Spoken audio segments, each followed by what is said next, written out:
খুব একটা সেলিব্রেশন করা হয়নি, কারণ বেলার সব সময় মনে হয় যে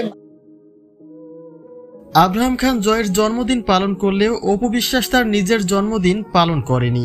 কিন্তু অপু বিশ্বাসের এমন সিদ্ধান্তে দায়ী করা হচ্ছে একমাত্র শাকিবকেই, অর্থাৎ শাকিবের প্রতি অভিমান করে সিদ্ধান্ত বদলে নিয়েছেন তিনি। তবে কি সেই কারণ, কেনই বা জন্মদিন পালন করার উদ্যোগ নিয়েও সেই সিদ্ধান্ত পরিবর্তন করে ফেললেন, আর এখানে শাকিবকে কেন দোষারোপ করা হচ্ছে তা জানতে সম্পূর্ণ ভিডিওটি দেখে সঙ্গেই থাকুন।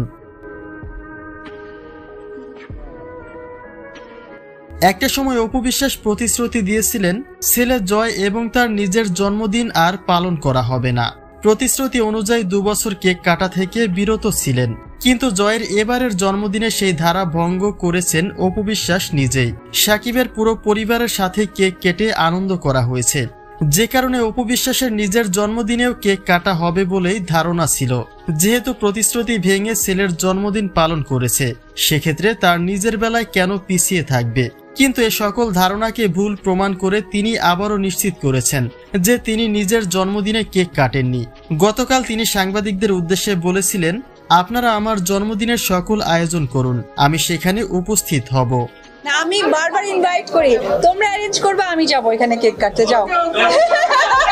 গতকালের এ সকল কথার মধ্য দিয়েই বুঝিয়ে দিয়েছিলেন যে জন্মদিনের কেক নিজ বাসায় কাটবেন না অপু বিশ্বাস।